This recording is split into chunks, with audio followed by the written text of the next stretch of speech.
Onse wonderlike Here Jesus. Wat 'n voorreg vir ons om voor die Almagtige te kan kom buig in aanbidding. Here, U is ons God. U het ons geskep. U het ons kom verlos op die kruis van Golgotha. U het alles gedoen vir ons. Mag U ons vashou en weer eens in U goedheid en genade tot ons harte spreek en ons weer eens optel en naby U vashou. Ons bid dit in Jesus se naam. Amen. Goeiemôre aan elkeen vanmôre. Dis goed om in die huis van die Here te wees. Dis goed om U almal te sien en ons bid dat die Here se seën ook kragtig onder U sal wees vandag. Ek wil vir ons skriflesing U nooi om saam met te blaai na die boek van Lukas, die evangelie van Lukas, Lukas hoofstuk 18 en ons lees daar vanaf vers 9 tot en met 14. Lukas 18 vers 9 tot en met vers 14. Gatas, myne het nou iewers heen gespring, maar kom ek gee hom net weer 'n gap. Tegnologie kan mens baie keer vang. Dis hy. Die gelykenis van die Fariseer en die tollenaar. 'n Baie bekende gedeelte. Ek lees vir u uit die ou vertaling of die 53 vertaling en dit lees soos volg. En dit sê in vers 9: En hy het ook met die oog wat op hulle self vertrou dat hulle regverdig is en ander verag, hierdie gelykenis vertel. 2 manne het na die tempel opgegaan om te bid. Die een 'n Fariseer en die ander 'n tollenaar. En die Fariseer het gaan staan en by homself so gebid: O God, ek dank U dat ek nie soos die ander mense is nie. Rowers, onregverdiges, egbrekers of ook soos hierdie tollenaar nie. Ek vas 2 keer in die week en ek gee 10des van alles wat ek verkry. En die tollenaar het ver weg gestaan en wou nie self sy oë na die hemel ophef nie, maar hy het op sy bors geslaan en gesê: O God, wees my sondaar genadig. Ek sê vir julle, hierdie laaste een het geregverdig na sy huis gegaan eerder as die eerste een. Want elkeen wat homself verhoog, sal verneder word. En hy wat homself verneder, sal verhoog word.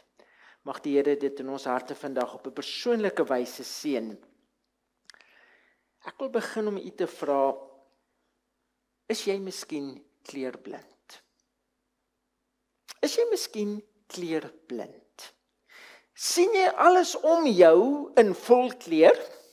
Of is jy dalk een van die min mense wat alles om jou net in skaskerings van wit en swart en grys sien? Of sien jy dalk net sekere kleure nie? Baie mense kan byvoorbeeld nie die verskil sien tussen rooi en groen nie, of blou en geel nie, of selfs oranje en geel nie. Nou, die geleerdes vertel vir ons dat kleurblindheid is eerstens oor die algemeen baie skaars. Dis nie iets wat sommer net voorkom nie, dis baie skaars. Tweedens is dit ongelukkig oor erflik, en derdens, en ongelukkig vir ons mans, is dit vir die een of ander rede 'n X-kromosoom gekoppelde siekte of 'n ding, toestand, wat beteken dat dit baie meer onder mans voorkom as vrouens. Die afwyking kom voor as gevolg van 'n tekort of 'n disfunksie van die ligreseptore in die oë, genaamd keeltjies, wat verantwoordelik is vir die opname van kleurliggolwe. Nou daar word beweer dat tot 8 uit elke 100 mans sien minder kleure as normale mense. Nou die rooi-groen defek is seker die mees algemene vorm van kleurblindheid, met die gevolg dat mans met hierdie toestand kan nie rooi en groen onderskei nie. Dit lyk net vir hulle presies dieselfde. Nou, As jy wil weet of jy kleurblind is, hier is die toets. Hier is die toets. Nou as jy na hierdie diagram kyk, behoort jy almal die 12 te kan raak sien. Kan jy die 12 sien? Nou as jy nie die 12 kan sien nie, dit het niks met kleurblindheid te doen nie, hoor. Jy moet dalk net 'n bril gaan kry of iets doen of wat ook al. Maar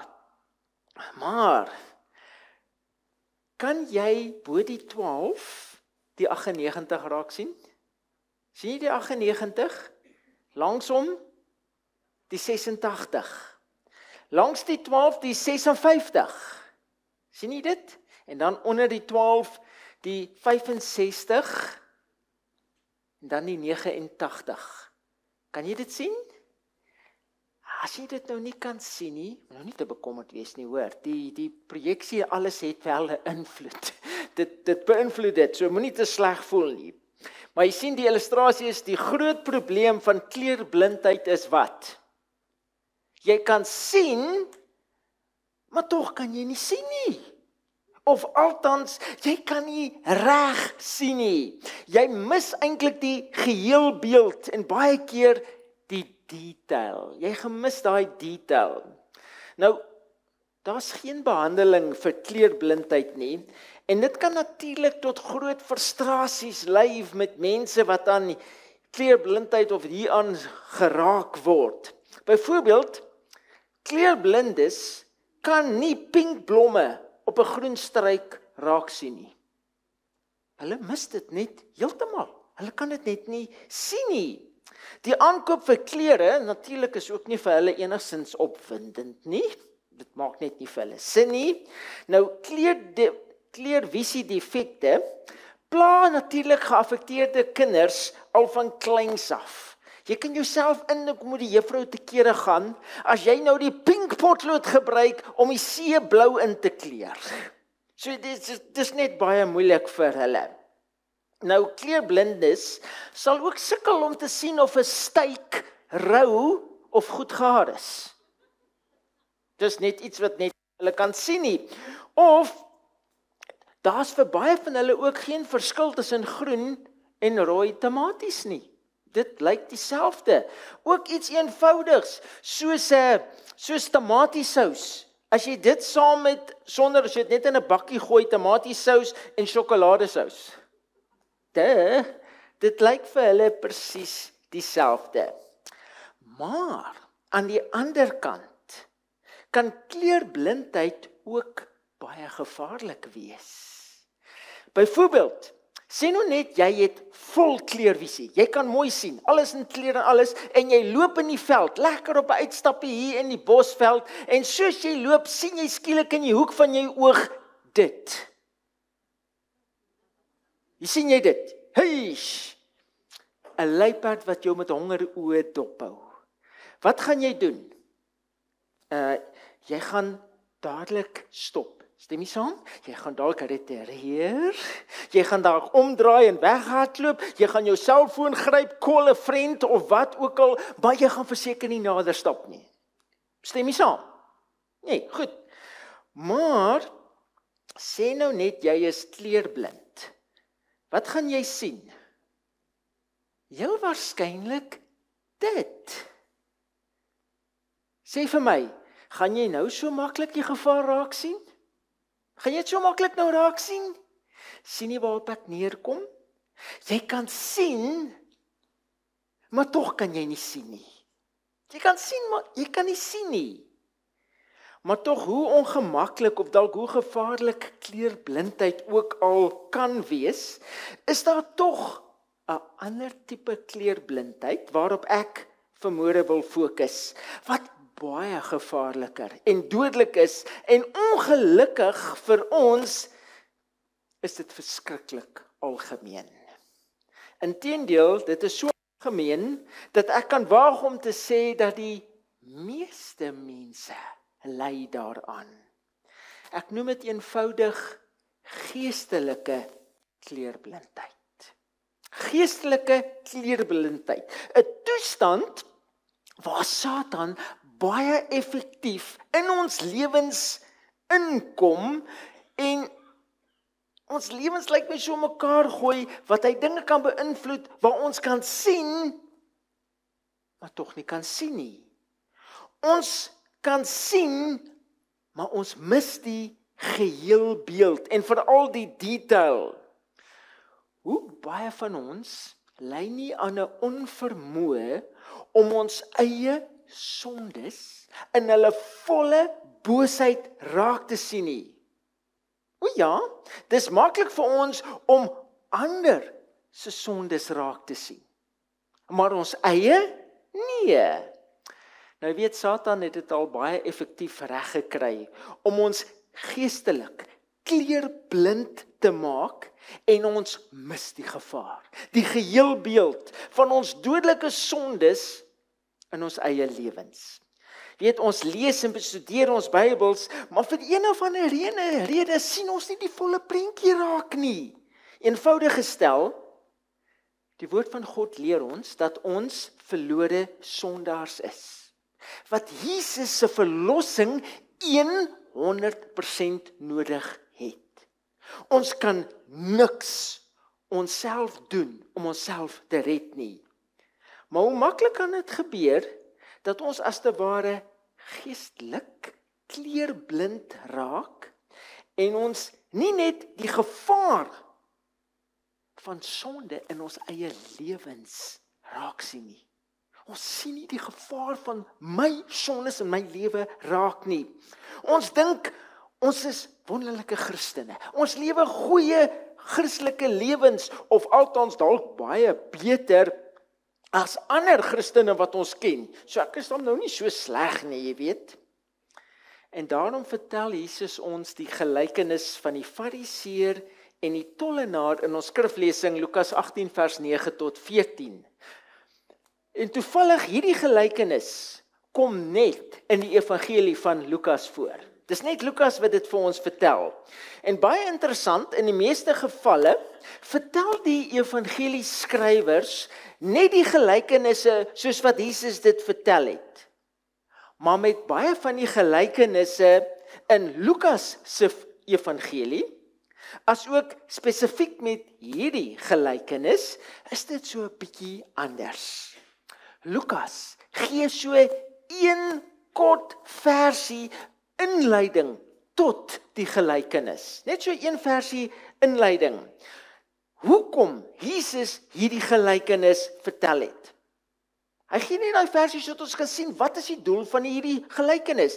Weet, dis soos wanneer jy dokter toe gaan, want Lukas was soort van 'n dokter gewees wat dinge eers so bietjie ontleed het van oorsaak tot gevolg. Jy weet, dis soos wanneer jy dokter toe gaan en hy ondersoek jou en hy kyk na alles en hy vat na jou en hy kom terug en hy sê, hoorie meneer, ek wil vir jou sê jy is siek. Hoekom is ek hier? Ek weet ek is siek. Vertel my wat makkeer my. Geef my iets wat gaan help. Geef my 'n inspuiting of iets. Moenie my vertel ek is siek nie. Ek weet ek is siek. Lukas sê in werklikheid vir ons, dit is die rede hoekom jy siek is. En hy doen dit vir 'n baie goeie rede, sodat ons nie die boodskap moet mis nie.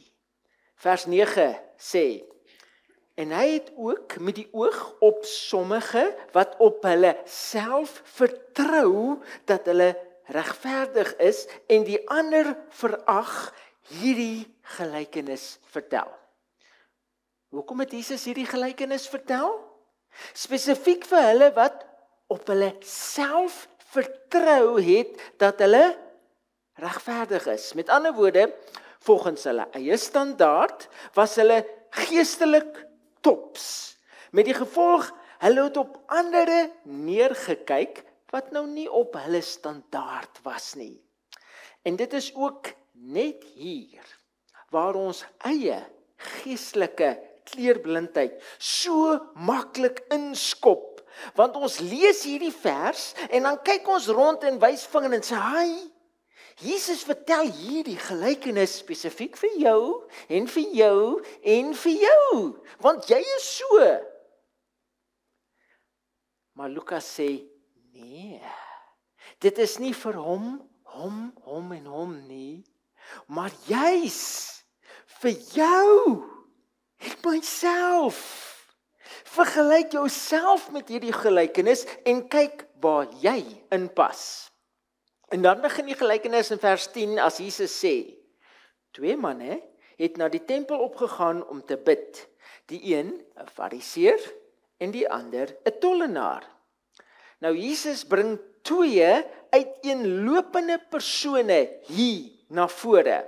'n Fariseer en 'n tollenaar. Nou moet jy onthou dat 'n fariseer in Bybelse tye was beskou as die hoogste Joodse ideaal van heiligheid. Kyk, as ons nou vandag aan 'n fariseer dink, dan dink ons ja, jou skyn heilige. Maar in Bybelse tyd was 'n fariseer, hy was tops, hy was daarbo, hy was die hoogste ideaal van heiligheid wat jy kan bereik. Om die status van 'n fariseer in Bybelse tyd te kon bereik het, was gesien om die toppunt van die geestelike leer te geklim het. Jy was heel bo. As daar iemand was wat volgens hulle verseker hemel toe sou gaan, dan was dit 'n fariseer. Maar aan die ander kant staan die tollenaar. Nou, waar die fariseer opgehou was as die hoogste ideaal van heiligheid, was die tollenaar natuurlik 'n duidelike kontras daaronder.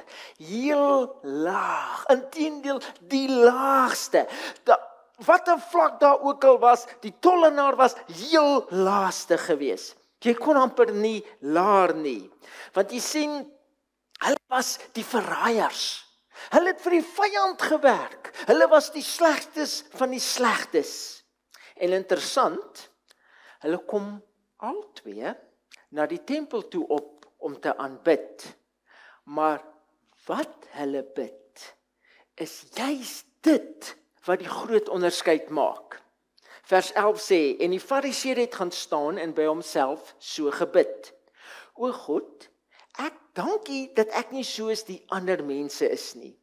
Rowers, onregverdiges, egbrekers, of ook soos hierdie fariseer nie, of hierdie tollenaar nie.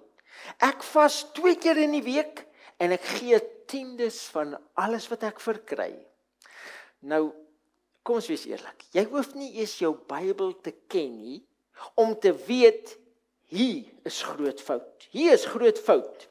Die fariseer kom om te aanbid, maar duidelik nie omdat hy voel dat hy 'n sondaar is en vir genade kom vra nie. Inteendeel, hy is duidelik onder die indruk dat hy ten volle geregverdig is. En hy probeer as te ware God en natuurlik almal wat om hom staan, beïndruk deur sy heiligheid. Hy is so geestelik kleurblind, dat hy nie eens daaraan dink om vir vergifnis te vra nie. Want ek bedoel, hy doen mos nie sonde nie. Hy kom om dankie te sê, dat hy volgens sy eie standaard in 'n hoër klas van sy eie val. En hy is so vol selfregverdiging, dat dit eintlik deur sy lewe spoel tot in sy gebed. Eers bring hy 'n lys van sondes wat hy nie doen nie. Hy steel nie, hy slaap nie rond nie, hy doen nie mense in nie, is nie oneerlik nie, hy breek nie die wet nie. Hy breek nie die wet nie. En dan bring hy nog 'n lys van goeie dinge wat hy doen. Ek het sekere tye waarna ek myself spesiaal in gebed afsonder en toewyding teenoor die Here. Ek betaal getrou my 10de tot op die laaste sent. Hy vergelyk homself met ander mense. En in vergelyking lyk hy so goed, dat hy in werklikheid na die tempel toe kom, om vir God dankie te sê, vir wie en wat hy is, hoe goed hy is. Sy hele houding sê, Here, as jy my op die weegskaal weeg, gaan die skaal dadelik na my kant toe kantel. As gevolg van dit wat ek doen. Wow! En in kontras met hom, sê Jesus in vers 13, en die tollenaar het ver weggestaan en wou selfs nie eens sy oë na die hemel ophef nie, maar het op sy bors geslaan en gesê, o God, wees my sondaar genadig. En wat 'n kontras tussen hulle verskillende houdings en gebede. Hierdie tollenaar het voor God gestaan en al wat hy kon sien was sy eie swart lewe. Sy eie swart lewe. Hy voel homself so onwaardig dat hy nie eens voor die mense kan staan nie en daarom het hy ver weg gaan staan en met 'n gebroke hart slaan hy op sy bors en hy smeek vir genade. Hy het sy sonde in vol kleur gesien en daarom kon hy nie eens sy kop optel nie. En iets wat jy nie moet mis nie. Hy noem homself nie net 'n sondaar nie en stel hom daarmee gelyk met alle ander sondaars nie, maar die Griekse woord wat hier vir sondaar gebruik word is hamartulos. Hamartulos, wat letterlik as die sondaar vertaal word. Die sondaar. Met ander woorde, die tollenaar sien nie ander sondaars raak nie. Daar is nie vir hom ander sondaars met wie hy homself kan vergelyk om daarom so 'n bietjie beter te kan lyk nie. Nee, maar hy kyk na homself as die sondaar. Net soos die fariseer, sit hy hom in 'n klas van sy eie. Hy is die sondaar. Daar is nie ander nie. Hy weet hy verdien nie dood en daarom met 'n stikkende hart smeek hy net vir genade. En omdat hy daarvoor vra, kry hy dit ook. Want Jesus sê vir ons in vers 14, hierdie laaste een het geregverdig na sy huis gegaan, eerder as die eerste een, want elkeen wat homself verhoog, sal verneder word. En hy wat homself verneder, sal verhoog word. Hierdie fariseer en tollenaar verteenwoordig dan in werklikheid die twee groepe waarin almal ingedeel kan word wat kom om God te aanbid. Die wat kan sien, maar tog nie kan sien nie, die geestelike kleurblindes, en dan diegene wat hulle self sien vir wie wat hulle werklik is, sondaars, wat ten volle afhanklik is van Jesus en sy voorsiening in ons lewens. En die groot vraag, waar pas jy in? Waar pas jy in? Wat openbaar jou gebede wanneer jy bid? En kom ons wees eerlik, ons het al baie slimmer geword, so ons is nie meer so ooglopend arrogant om te dink of te sê ons is daarbo nie. Want ons wil dan nou nie soos hierdie fariseer wees nie, want kyk, dis daarom boos. Ons het mos die Bybel, ons kan ons sien. Maar sonder dat ons dit besef, het Satan dit dalk al reg gekry in ons lewens. Hy het dalk al hier in ons harte ingekruip en ons geleidelik en dalk sagkens geestelik kleurblind gemaak. Hy het ons dalk al kleurblind gemaak. Kan dit wees? Kan dit wees? Hier is 'n toets.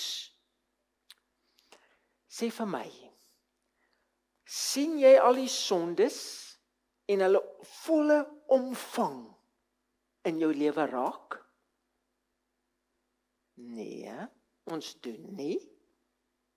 Besef jy werklik hoe geweldig nodig jy Jesus in jou lewe het om jou te red? Nee, ons doen nie.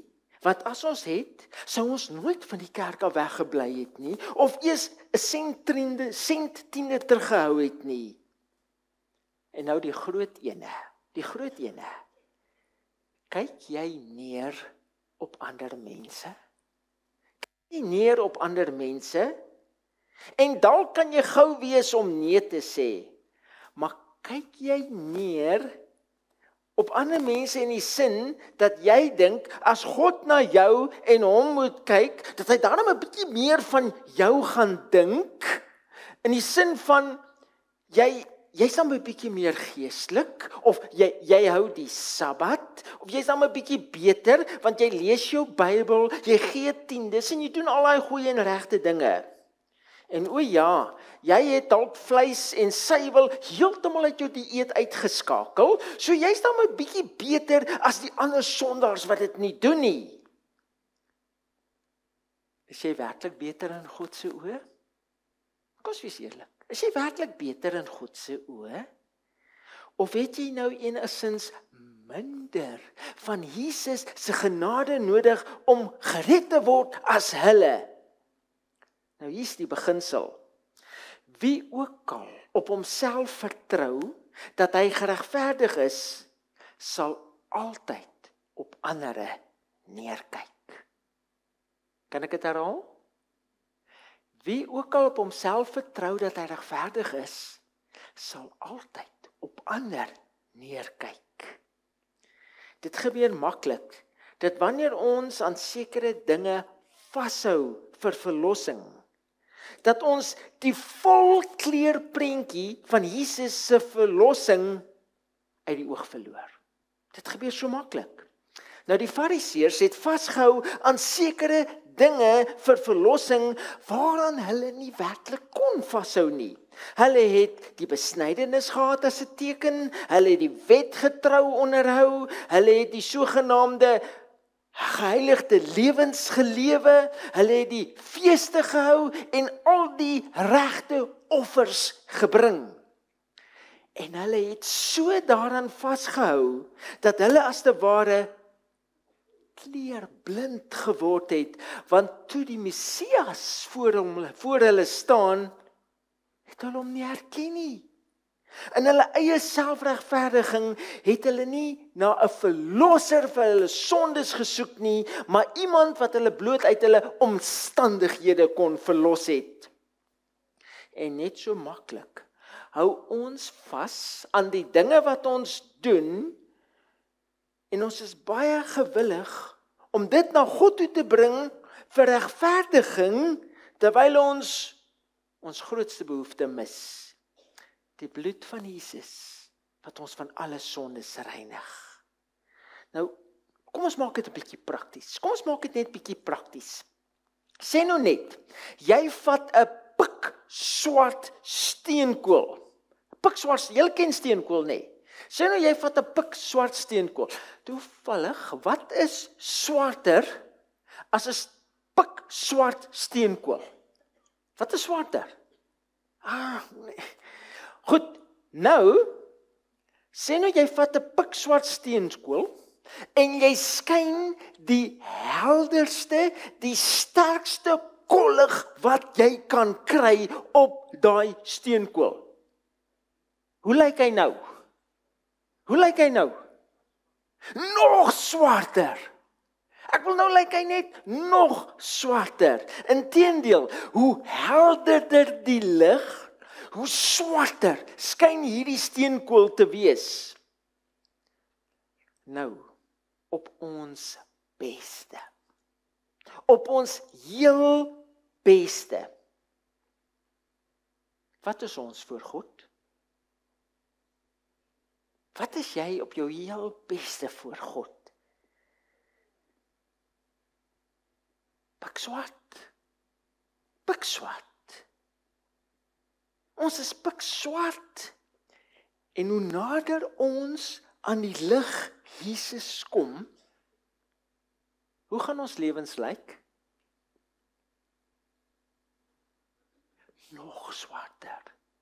Nog swarter.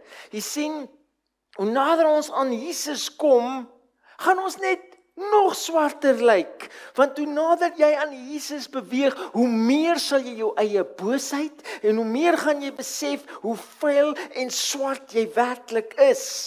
Kyk, daar gaan tog 'n verskil wees, want ander mense gaan na jou kyk en sê, "Sjoe, ou Piet vloek nie meer so nie. Hy skoon bietjie anders." Stem jy saam? Maar in jou eie oë gaan jy net nog swarter wees. Gaan jy net eintlik nog vuiler wees. En ons besef dit nie altyd in ons lewens nie. Hoe vuil ons werklik is nie. Weet, hoe boos, hoe swant, hoe arrogant ons lewens in werklikheid is nie. Jo, hoe nader jy aan Jesus kom, hoe nader jy in die lig kom, hoe meer sal jy werklik jouself sien soos wat jy werklik is. Jy sal nie dink jy's beter nie. Nee, jy sal net besef hoe meer nodig ek Jesus in my eie lewe het. Hoe meer ek hom in my eie lewe het om my te red. Jy gaan nie op ander mense neerkyk nie, of jou met ander mense vergelyk nie, want jy weet wat ek is. En hoe nodig ek Jesus in my eie lewe het. Sien jy die verskil? Daar is geen plek vir enige selfregverdiging wanneer u en ek voor God staan nie. En daarom, as jy werklik Jesus se regverdiging in jou lewe wil ontvang, moet jy en ek soos hierdie tollenaar maak. Na Jesus toe gaan met jou swart lewe en dan in jou sondige opregtheid voor die kruis van Golgotha neerval en Jesus om genade smeek en bid en sê, "O God, wees my, die sondaar, genadig." Amen. Amen. Onse Here Jesus, as ons voor U kom, dan kom ons maar baie keer in ons eie selfregverdiging. Want ons dink, ons is daarom nie te sleg nie. Ek is daarom beter as die normale mense en veral die sondaars daar buite.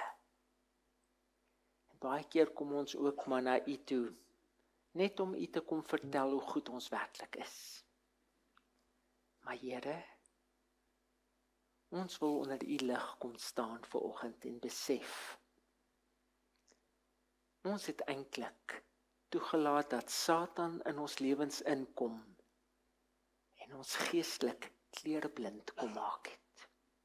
Want ons sien nie die dodelike gevolge van ons eie sondes raak nie. Ons besef nie die volle kleur van die gevaar van sonde in ons eie lewens nie. En Jesus, soos die tollenaar, wil ons nou voor U kom buig en herken en sê, Here, ons is vuil. Voor U die helder lig, is ons eintlik swart, soos pikswart steenkool. En hoe nader ons aan U kom, hoe meer sal ons dit besef, want dit het niks met ons te doen nie. Ons is vuil. En ons het U 100% nodig om ons te red.